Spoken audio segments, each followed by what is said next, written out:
Genèse chapitre 2, là où on nous parle du repos ainsi que l'accomplissement. Alléluia. C'est ainsi que nous avons dit, le chiffre 7, c'est le chiffre du repos ainsi que le chiffre de l'accomplissement. Que c'est moi ici, c'est le thème que le Seigneur nous a inspiré, que nous puissions parler sur le repos et sur l'accomplissement. Et ça fait partie aussi du mystère de l'Éternel, comme la Bible le déclare. Alléluia. Que Dieu soit béni. Ce matin, je voulais épingler 3 points qui vont nous aider à entrer dans la profondeur de ce message de ce matin. Que Dieu soit béni. Alléluia. J'aimerais que nous puissions comprendre une chose. Lorsqu'on parle du repos, le repos c'est un moment de plaisir, comme je vous ai annoncé même les dimanches passés. C'est un moment où l'homme prend le plaisir de se reposer après avoir accompli une tâche quelconque. Alléluia. C'est ainsi que ce matin, j'aimerais dire ceci au peuple de Dieu. Il n'y a pas de repos sans les 3 points que nous allons épingler ce matin. Certaines personnes pensent que lorsqu'on parle du repos, ça viendra comme ça tout d'un coup et nous entrons dans notre repos. Non, il y a des préalables que nous devons faire afin que nous puissions entrer dans les repos que le Seigneur veut que nous puissions avoir. Amen, amen. Alléluia. Le repos, c'est le souhait de l'Éternel. Il a promis même avec les disciples. Il dit, vous aurez au centuple dans les siècles présents et dans les jours à venir, il y a la vie éternelle qui vous attend. Le centuple que le Seigneur nous parle, c'est ça le repos. Après avoir fréquenté l'église, après avoir fait son œuvre, il y a le centuple qui nous attend. Et après ce centuple de ce siècle présent, il y a aussi la vie éternelle, c'est aussi un repos pour nous. Alléluia. C'est pourquoi j'aimerais dire à quelqu'un ce matin, il faut faire un effort de mourir dans les choses de Dieu pour mériter le repos. Alléluia. Parce que si tu meurs païen aujourd'hui, même si tu avais bâti l'église, même si tu avais donné la dîme de tout, même si tu avais fait le travail de Dieu, mais si tu meurs païen, il n'y aura pas d'excuse pour toi, tu iras en enfer. Alléluia. Il n'y a pas de repos en enfer. Le seul lieu qui a le repos, c'est là où il y a l'Éternel. Alléluia. Et Dieu nous a promis cela. Il dit, vous aurez la vie éternelle dans les siècles à venir. Dans les jours qui viennent, il y a la vie éternelle qui nous attend. Et pour que nous puissions entrer dans cette vie-là, nous devons nous rassurer que nous sommes chrétiens jusqu'à la dernière seconde de notre vie sur la terre. Alléluia. Que Dieu soit béni.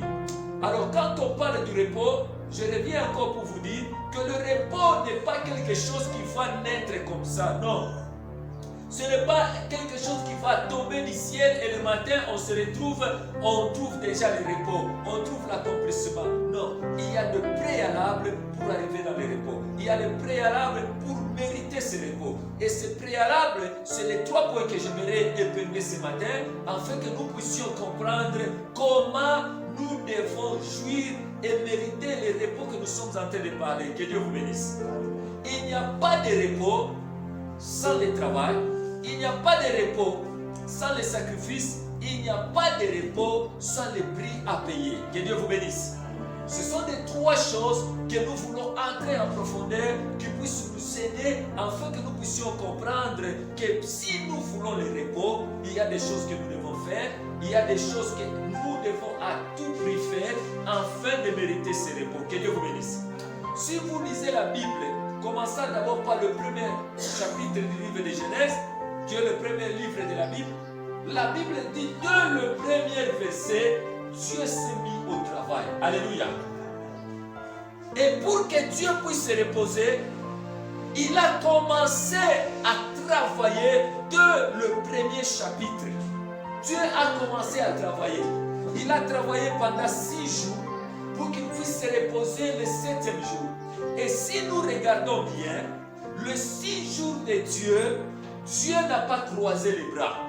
Il a travaillé. Il a travaillé. Et c'est en ce moment-là, son repos était évident. Pourquoi? Parce qu'il a fait un travail qu'il a mérité ce repos-là. Que Dieu vous bénisse. Alléluia. Est-ce qu'on parle à quelqu'un? Il n'y a pas de repos sans le travail. Dieu a commencé par travailler. Il a créé, il a fait un travail de titan. Que Dieu vous bénisse.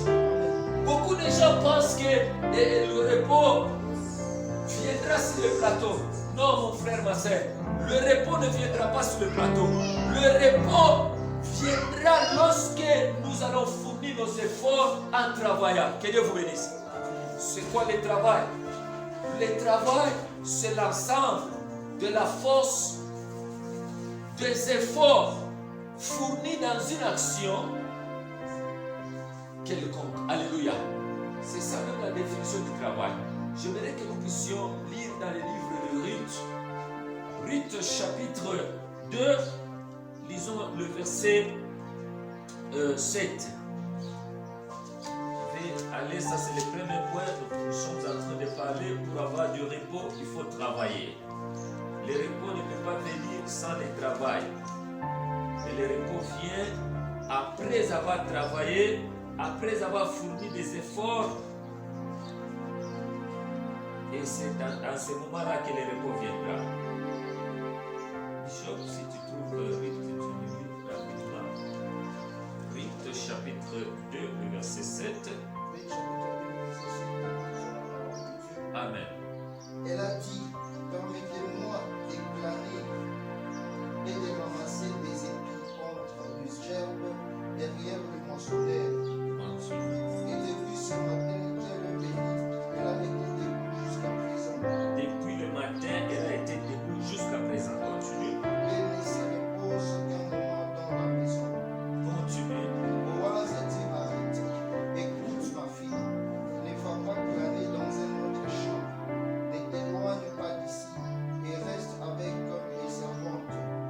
Regarde où l'on moissonne dans les champs et va après elle. J'ai défendu à mes serviteurs de te coucher.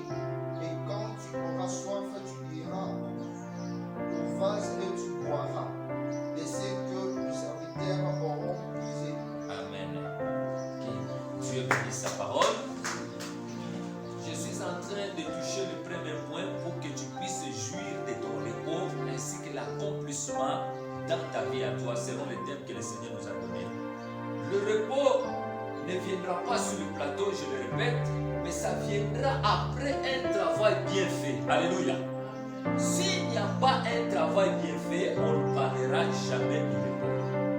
Je vous ai démontré dans les livres de Genèse, dès le premier chapitre, Dieu s'est mis au travail. Dieu a commencé à travailler. Dieu n'a pas croisé les bras pour attendre un jour qu'il puisse se reposer. Il a travaillé et son repos a été mérité. Pourquoi? Parce qu'il a travaillé. La Bible dit qu'il a travaillé pendant 6 jours. Un travail de titan. C'était un travail des ingénieurs que je peux dire. Pour créer le monde. Pour créer tout ce que nous sommes en train de voir. Pour créer les choses visibles et invisibles. Dieu a pris du temps. Il a travaillé 24 sur 24. Il a travaillé. Et le septième jour, il s'est reposé par rapport au travail qu'il a fait. Mon frère, ma soeur, il y a un repos que Dieu veut te donner. Mais Dieu te demande de se lever pour travailler. Parce que tu ne peux pas mériter ce repos si tu ne travailles pas. Dans le livre de Ruth que nous venons de lire, nous voyons d'abord Naomi est en train de promettre à Ruth un repos. Elle dit à Ruth, ma fille, j'aimerais assurer ton repos afin que tu fusses heureuse. Mais après avoir dit cela, Ruth n'a pas croisé les bras. Ruth n'a pas attendu que le repos puisse tomber du ciel. Ruth n'a pas attendu que le repos puisse venir sur un plateau. Mais Ruth se mit à travailler. Que Dieu te bénisse. La Bible dit, Ruth est allée glaner dans un champ. Quand on parle de glaner, c'est-à-dire quelqu'un qui travaille derrière le moissonneur en train de ramasser le petit grain qui tombe, c'est ça glaner. Que Dieu te bénisse. C'est-à-dire dans la logique des choses, Ruth est allée comme étant personne là, bénévolat. Alléluia. Elle n'était pas partie pour un salaire. Elle est partie pour travailler dans les bénévoles. Que Dieu te bénisse. Elle est partie travailler sans un salaire. Pourquoi? Parce qu'elle voulait à tout prix avoir un repos. Mon frère, ma soeur, des fois, il y a des gens qui attendent que notre Dieu le bénisse directement avec un travail bien climatisé. Là, il se retrouve dans un bureau, il y a le climatisé, il est, je ne sais pas, directeur, il est, je ne sais pas qui. Mon frère, ma soeur, Dieu peut commencer petit, mais il peut aller avec toi dans de grandes choses. Dieu ne commence jamais grand pour devenir grand parce que lui-même il est grand. Il commence toujours petit pour devenir grand. Alléluia. Dieu peut commencer avec toi dans les néants. Mais quand tu regardes cela, tu dis non, moi ce travail ici, ce n'est pas de mon niveau. Je ne peux pas faire ce travail ici. Ça va me faire diminuer. Mon frère, ma soeur, tu es en train d'étouffer ton repos à toi. Il n'y a pas un travail qui est mérité sans que l'homme puisse se donner corps, âme, esprit afin d'avoir ce repos-là. Que Dieu te bénisse. Quand Ruth est partie, regarde la manière dont Ruth a travaillé. Elle a trouvé, il y avait des travailleurs qui faisaient déjà, qui récoltaient, parce que c'était le temps de récolte. Ruth a commencé à travailler. Sa manière de travailler a impacté le chef du champ, qui était Boaz. Que Dieu te bénisse. Or, quand on parle de Boaz sur le plan spirituel, Boaz est l'image du Christ. Que Dieu te bénisse. Et quand on parle du chant, le chant, c'est le travail de Dieu que nous sommes en train de faire. Souvenez-vous de cet adage que Jésus dit à ses disciples. Voici le champ est déjà blanchi. Il n'y a pas d'ouvrier pour travailler. Que Dieu vous bénisse. Alors Ruth, quand elle est arrivée, elle a commencé à travailler sans repos. Les autres là qui travaillaient pour un salaire, à un certain moment, ils pouvaient se reposer, ils pouvaient croiser les bras, ils pouvaient un peu se reposer. Mais Ruth travaillait sans repos. Et quand Boaz, le propriétaire du champ, est venu, il a remarqué une femme parmi les millions de gens qui travaillaient dans les champs. Alléluia. J'ai déjà suivi un documentaire là où les gens sont en train de faire des récoltes. Donc, ce n'est pas deux personnes ou trois personnes qui font les récoltes dans un vaste champ. Alléluia. Il y a plusieurs personnes. Et parmi toutes ces personnes-là, on a vu l'image d'une seule personne qui s'appelait Ruth. Et quand je lis la Bible, pourquoi Boaz a aperçu seulement Ruth par rapport aux autres? C'est parce que il a compris que non, cette dame-là, la manière dont elle est en train de travailler, ça se diffère avec les autres. Pourquoi? Parce que les autres étaient déjà habitués, ils étaient déjà dans l'habitude, ils pouvaient travailler 2 minutes, ils se reposent, ils pouvaient travailler 3 minutes, ils se reposent, mais Ruth est venue fraîchement, elle n'était pas encore dans les habitudes, elle a commencé à travailler sans repos. Mon frère, ma soeur, ce qui tue les gens aujourd'hui à ne pas entrer aussi dans les repos, parce que nous avons amené beaucoup d'habitudes dans les choses de Dieu. Que Dieu vous bénisse. Est-ce que je parle à quelqu'un? Nous avons amené beaucoup d'habitudes, tellement nous sommes habitués à Dieu, nous connaissons les faiblesses de Dieu, nous connaissons les faiblesses de Dieu, nous connaissons tout ce que Dieu est en train de faire. C'est-à-dire que nous l'avons habitué d'une manière que je ne peux pas expliquer. Et à un certain moment, nous sommes en train de rater notre repos. Mon frère, ma soeur, laisse-moi te dire ceci. Dieu, on ne l'habitue jamais. Quand on s'habitue à Dieu, nous n'allons jamais entrer dans notre repos. Dieu, on ne s'habitue pas à lui. Et quand on s'habitue à Dieu, vous allez voir même la manière de travailler pour le Seigneur. Nous n'allons pas travailler comme les jours où nous avons reçu le Seigneur comme étant notre Seigneur et Sauveur. Souvenez-vous de ces jours-là, quand on vous a prêché l'évangile, quand l'évangile vous a touché dans le cœur, quand l'évangile vous l'avez reçu dans votre cœur, quel était le zèle que vous avez le premier jour? Personne ne pouvait vous pousser à venir à l'église. Personne ne pouvait vous demander à faire ce que vous pouviez faire. On s'est donné corps et âme et esprit. Pourquoi? Parce qu'on avait les ailes. La Bible dit, dans les livres d'Apocalypse, la Bible dit, ce que le Seigneur a contre toi, c'est parce que tu as abandonné ton premier amour. Ton premier amour, c'est l'amour que tu avais les jours où tu as crié au Seigneur. C'est l'amour que tu avais les jours que tu as reçu le Seigneur comme étant le Seigneur de ta vie. Aujourd'hui, les gens ont abandonné cet amour. Les gens sont affaiblis par rapport à cet amour. Pourquoi? Parce qu'ils ne veulent plus travailler. Ils ne veulent plus faire la volonté de Dieu. Ils ont abandonné cet amour. Pourquoi? Parce qu'ils ont amené l'habitude. Mon frère, ma soeur, on ne s'habitue pas aux choses spirituelles. On ne s'habitue pas aux hommes que Dieu a placés au-devant de vous pour vous amener à votre repos. Alléluia. Que Dieu vous bénisse. Si vous vous habituez à ces gens-là, c'est une malédiction. C'est une malédiction que vous êtes en train de vous attirer. Rite l'a travaillé. Elle ne s'est pas habituée par rapport aux anciens. Aujourd'hui, nous avons des chrétiens qui sont des vieux prophètes. Alléluia. Le vieux prophète. Pourquoi? Parce qu'ils ont fait beaucoup d'années dans les choses de Dieu. Parce qu'ils ont entendu des prédications et des prédications. Et quand on commence à prêcher, directement ils se disent dans leur cœur, quand le pasteur commence à se verser, je l'ai déjà dit, il va aboutir à ça, il va atterrir à ça. Mon frère, ma soeur, la révélation d'hier n'est pas la révélation d'aujourd'hui. La manière que tu as reçu la parole hier, ce n'est pas la manière que tu recevras encore la parole aujourd'hui. La parole de Dieu, elle est toujours renouvelée chaque jour. Elle n'a pas la date d'expiration. Alléluia. Est-ce que je parle à quelqu'un? Il y a des vieux prophètes dans l'église. Je ne parle pas de cette église, mais je parle de l'église en général. Le vieux prophète, ce sont des gens qui ont fait beaucoup d'années dans les choses de Dieu. Ils ont maintenant l'expérience. Non, mon frère, dans les choses de Dieu, il n'y a pas d'expérience. Si vous amenez l'expérience dans les choses de Dieu, eh bien Dieu n'est pas avec vous. Dieu ne travaille pas avec l'expérience. Dieu travaille avec la révélation. Ce qu'il a fait avec vous hier, ce n'est pas ce qu'il va faire avec vous aujourd'hui. Regardez ce qui s'est passé. Dieu a travaillé avec Moïse. Moïse, pour traverser la mer Rouge, il a fallu son bâton pour diviser la mer Rouge. C'était une expérience.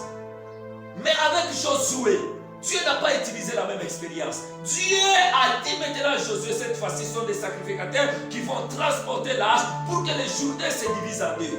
Mon frère, ma soeur, Dieu, on ne l'habitue jamais. Quand vous vous habituez à Dieu, vous n'entrerez jamais dans votre repos. Si vous vous habituez aux hommes de Dieu, les hommes que Dieu a placés au-devant de vous pour vous conduire, vous n'allez jamais entrer dans votre repos. Tu peux rester dans l'église pendant beaucoup d'années. Tu deviens un vieux prophète. Le vieux prophète n'écoute plus Dieu. Souvenez-vous de cette histoire de ces vieux prophètes dans la Bible et les jeunes prophètes. Dieu dit aux jeunes prophètes, tu vas partir, mais en rentrant, tu ne rentreras pas sur ce chemin. Mais il arrive au devant de ce vieux prophète. Le vieux prophète lui dit, moi aussi l'Éternel m'a parlé. Tu vas rentrer encore sur le même chemin que tu es venu. Oh, ce n'était pas ça. Le vieux prophète a utilisé seulement l'expérience dans les choses de Dieu. Parce qu'il a beaucoup duré dans les choses de Dieu. Il a fait beaucoup d'années dans les choses de Dieu. Et qu'est-ce qui s'est passé au jeune prophète qui n'a pas entendu la voix de l'Éternel, qui s'est fait aussi comme étant un vieux prophète dans l'habitude. En rentrant sur le même chemin, il y a eu un animal féroce qui est sorti de la bouche. On l'a mangé.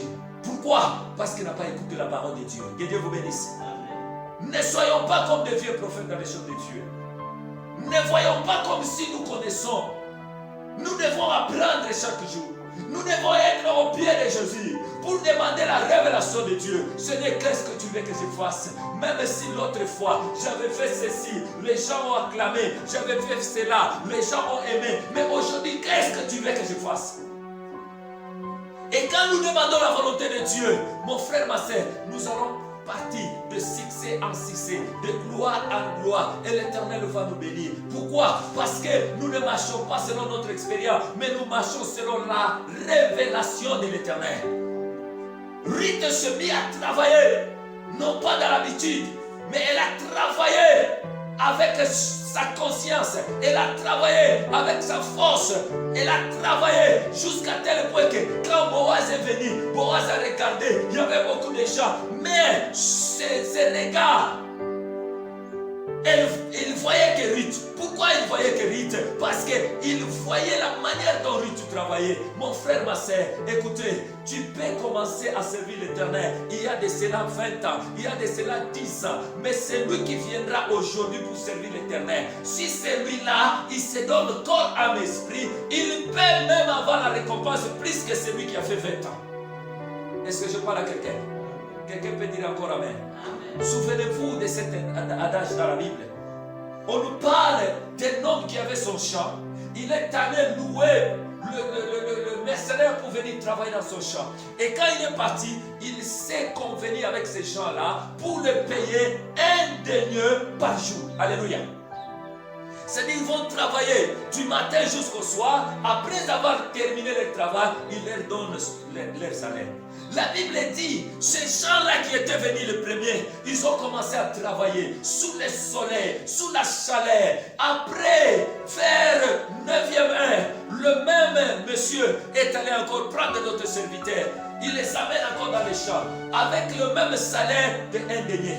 Il prend encore les autres, il les amène encore jusqu'à la 11e heure. Il prend encore d'autres, les amène dans les champs pour travailler. Mais à la fin de la journée, il dit à son serviteur, tu donnes maintenant le salaire pour ces gens ici.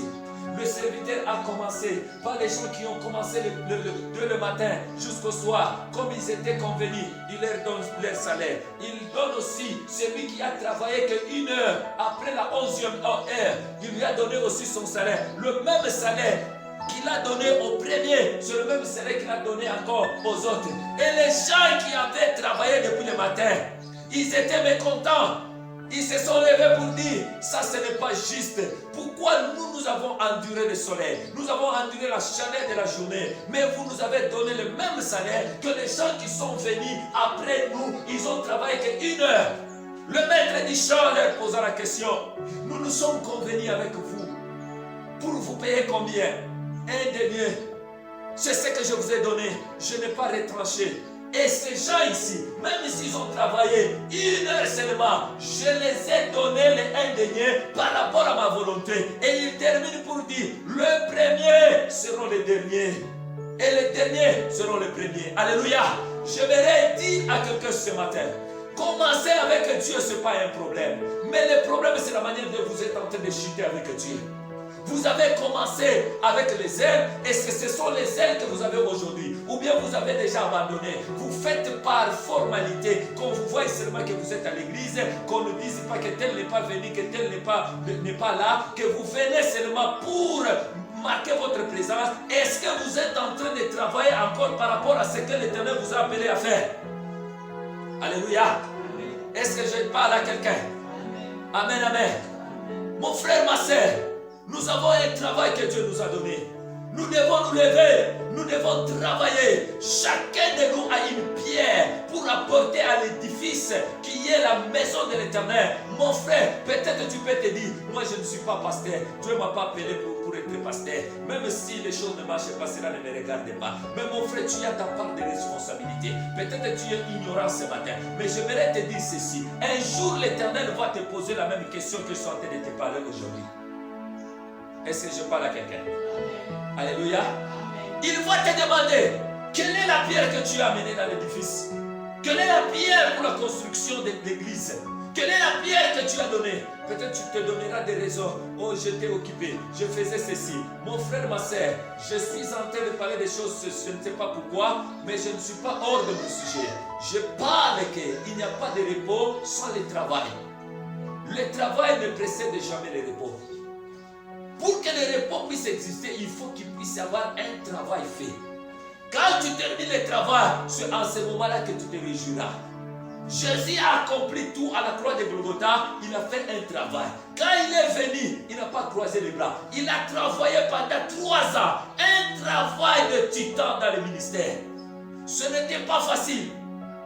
Il il a travaillé et quand il a accompli, c'est quand Dieu lui a donné le repos. La Bible dit, il est à la droite du Père en train de se reposer. Pourquoi? Parce qu'il avait fait un travail et il mérite ce repos-là.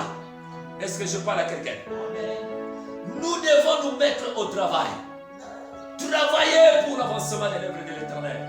Travailler pour que l'Église puisse aller de l'avant.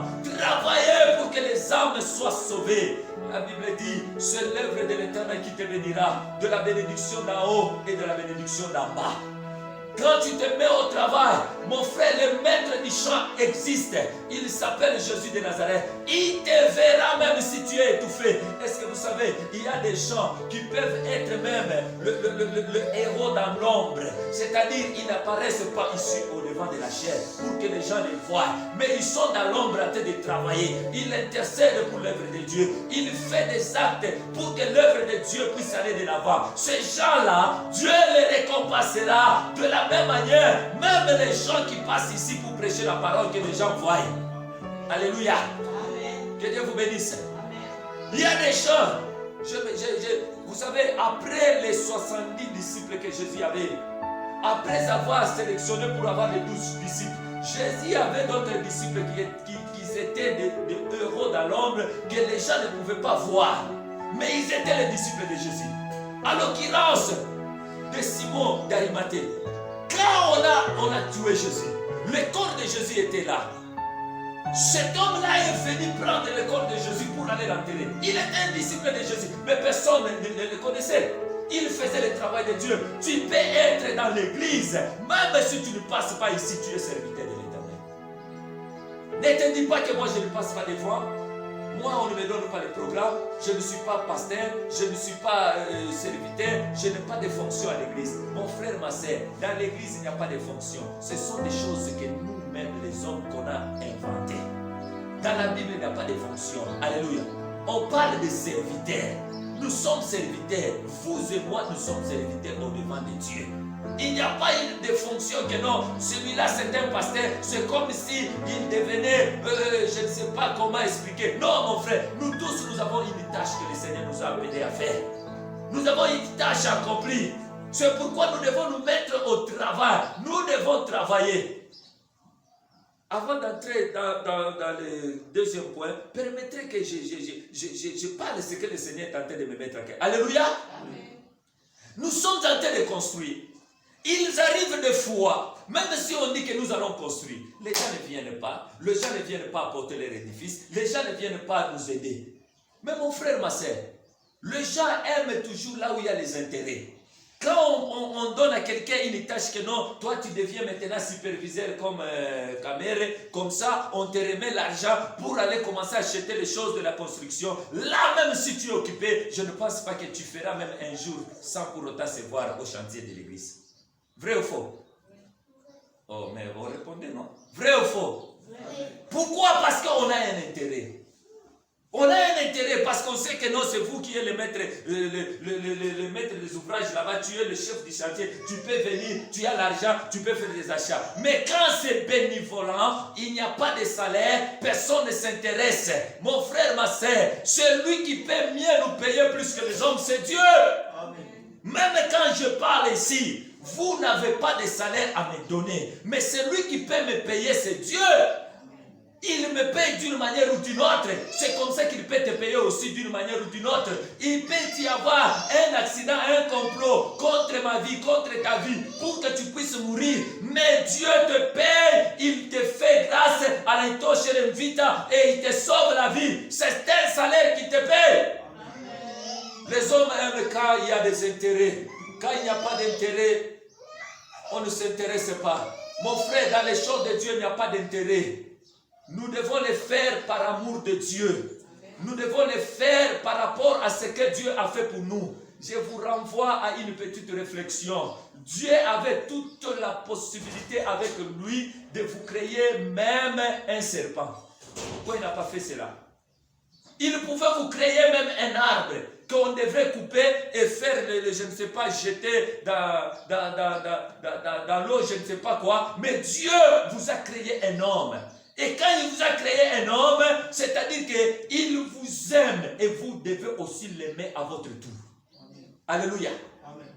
Est-ce que je parle à quelqu'un? Nous devons nous lever pour travailler. Nous devons faire un effort que le travail de Dieu puisse aller de l'avant. Nous devons faire un effort pour que les âmes soient sauvées à travers nous. Ce n'est pas pour rien que nous nous retrouvons dans cette église Ephata. Il y a toujours une part de responsabilité pour tout un chacun de nous. Peut-être quand je vous parle, vous ne comprenez pas. Mais le dernier jour, le Seigneur vous posera la question. Je vous ai envoyé là-bas. Qu'est-ce que vous avez fait? Que Dieu vous bénisse. Amen. Passons au deuxième point. Il n'y a pas de repos sans sacrifice. Ici, je vais donner d'abord la définition de ce mot sacrifice. Le sacrifice, on dit, c'est l'action d'offrir quelque chose à la divinité. À la place de la divinité, moi, je mets Dieu. Parce qu'il y a plusieurs divinités. Même les gens qui sont dans les sciences qui ont leur divinité. Alléluia. Amen. Mais ici, je mets Dieu. C'est l'action d'offrir quelque chose à Dieu pour rendre hommage à sa souveraineté. Alléluia. Mon frère, quand on met le panier d'offrande ici, on vient donner notre sacrifice, notre offrande. Ce n'est pas pour accomplir une tâche quelconque dans l'église. Ce n'est pas pour plaire à Dieu. Parce que Dieu lui-même, on dit, il est celui qui a l'or et l'argent entre ses mains. Alléluia. Amen. Mais quand on donne à Dieu, c'est-à-dire on rend hommage à Dieu par rapport à sa souveraineté. Alléluia. Est-ce que je parle à quelqu'un? Nous rendons hommage à Dieu. Les offrandes que nous donnons ici, c'est pour rendre hommage à Dieu. Lui montrer que tu es Dieu, tu mérites tout. C'est l'expression des offrandes que nous donnons. C'est pourquoi un véritable chrétien, il ne peut jamais manquer l'offrande quand il vient à l'église. Pourquoi? Parce qu'il vient pour rendre hommage à son Dieu. Rendre hommage à la souveraineté de son Dieu. Que Dieu vous bénisse. Mais dans un sens figuré, c'est là où je vais parler sur le sacrifice.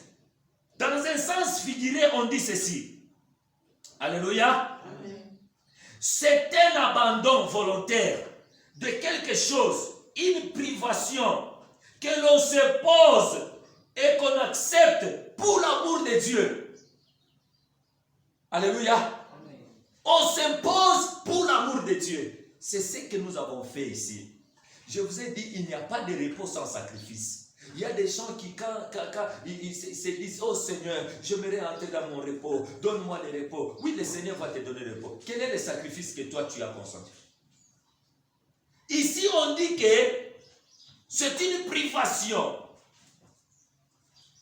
qu'on s'impose pour l'amour de Dieu. Quand on parle d'une privation qu'on s'impose de l'amour de Dieu, c'est-à-dire, on refuse certaines choses qui nous donnent le plaisir, non pas pour notre intérêt, mais pour l'amour de qui?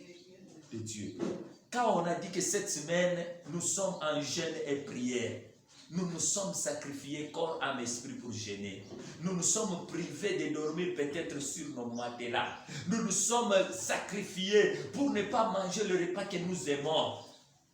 Non pas à cause de nous, mais à cause de l'amour de Dieu que nous avons. Tout celui qui n'est pas prêt à faire un sacrifice, il n'aime pas Dieu. Oh, peut-être ça peut choquer quelqu'un. Alléluia. Amen. On ne peut pas dire que non, j'aime Dieu par les lèvres. Non, on aime Dieu par les sacrifices. Est-ce que je parle à quelqu'un? J'aimerais que nous lisons d'abord. Lisons la Bible. Romains chapitre 12, le verset 1er. Bishop, rapidement. Romains chapitre 12, le verset 1er. Romains 12, le verset 1er, nous lisons la parole de Dieu. Amen. Elle dit ceci, je vous exhorte donc, frères. Je vous exhorte donc, frères. Par les compassions de Dieu. Par les compassions de Dieu. À offrir votre corps comme un sacrifice vivant. À offrir votre corps comme un sacrifice vivant. Saint et agréable. Saint et agréable à Dieu. Ce qui sera de votre part un culte raisonnable. Alléluia. Amen. Mon frère, ce que nous sommes en train de faire ici, on appelle ça culte. Mais pour que ceci soit raisonnable, c'est-à-dire quelque chose qui plaît même à Dieu, nous devons sacrifier nos corps comme un sacrifice vivant. Alléluia. Amen. Combien de temps tu t'es sacrifié, toi, pour que l'œuvre de Dieu puisse aller de l'avant? Combien de fois tu t'es sacrifié, toi, pour que les âmes soient sauvées? Combien de fois tu t'es sacrifié pour que nous puissions construire les temples de Dieu? La Bible dit, c'est Paul qui exhorte. Il dit, je vous exhorte à donner vos corps comme un sacrifice vivant. C'est là, pour l'Éternel, un culte raisonnable. Mon frère, ma sœur, j'aimerais dire à quelqu'un ce matin, Dieu n'a pas besoin de notre argent, parce que lui-même, il en possède. Dieu n'a pas besoin qu'on lui bâtisse une église en étage, parce que ça ne peut pas lui convenir. Alléluia. Est-ce que vous croyez que si nous bâtissons une église en étage, Dieu peut sa grandeur peut se convenir dans cette église? Non. Il est tellement grand, il ne peut pas habiter dans cette église. Mais tout ce que Dieu nous demande, vous savez pourquoi Dieu nous demande toutes ces choses-là? Il ne nous demande pas pour qu'il puisse s'en servir de ça. Ce que Dieu fait de nous, c'est quoi? C'est de voir à quel point que nous sommes obéissants à Dieu. Dis un amen, j'avance. Amen. C'est tout ce que l'Éternel nous demande. Quand il dit vous jeûnez 7 jours, est-ce que vous croyez que quand on jeûne 7 jours, directement les choses changent? Non, Dieu veut que nous voulons être obéissants. C'est dans l'obéissance que la main de Dieu agit. C'est pourquoi la Bible dit, l'obéissance vaut mieux que les sacrifices. Alléluia. Dieu nous cherche seulement que nous puissions être obéissants. Regardez l'histoire d'Abraham et Dieu et Isaac. Dieu vient à Abraham, il dit, j'ai besoin de ton fils là, que tu puisses me sacrifier ton fils là. Tout ce que l'Éternel avait, c'est le sacrifice d'Isaac. C'est selon la Bible, ce n'est pas ça.